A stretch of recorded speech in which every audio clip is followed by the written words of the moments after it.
এই সময় দাঁড়িয়ে একটা অত্যন্ত প্রাসঙ্গিক কবিতা মাথায় আসছে।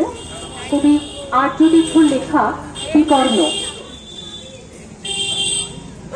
যাজ্ঞসেনীর খুলছে শাড়ি, টানছে ধরে দুঃশাসন, গায়ে ছিল যার গর্জে ওঠার, নিচু মাথায় সে পাঁচজন। দুর্যোধনের নগ্ন উরু, ইঙ্গিতে তার ধর্ষকা। হস্তিনাপুর দেখছে বসে, ধ্বস্ত হতে তার সুনাম। অন্ধ রাজা সিংহাসনে, আত্ম চেঁচান বৌমা তার। নিজের দলের নির্যাতনে সব রাজা হন নির্বিকার। কর্ণ বসে হাসছে হাহা, রাজার দলের লোক বসে। শর্তবিহীন সমর্থনেই তাবৎ আরাম সুখ বসে।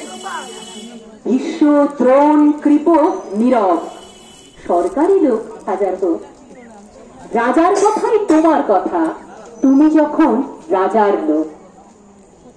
খলসকনে দেখছে সবই, বস্তুত সে ধ্বংস চায়। ঘরের মাটি লাল হয়ে যাক দেশ বিভাগের যন্ত্রণায়।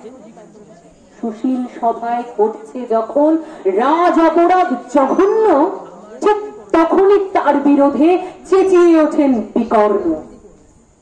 বিকর্ণ নন কেউ কে জানো, 100 ভাইয়ের একজনা। তেমন করে এর আগে কেউ তার কথাটাই জানত না। যতগৃহে কারেন্নিরা, অন্তত তার নেই দেখা। ভীমকে যখন বিষ খাওয়ালো, তখনও তার নেই দেখা। কিন্তু যখন প্রকাশ্যতে কাটছে নারীর অপ্রভু, স্তব্ধ জিভের চুপসাগরে বিকর্ণ হন একলা ঢেউ। চেঁচিয়ে ওঠেন রাজার কুমার যুবরাজের বিরুদ্ধেই। মহাবলী পাণ্ডবেরও তখন গলায় শিশুর নেই।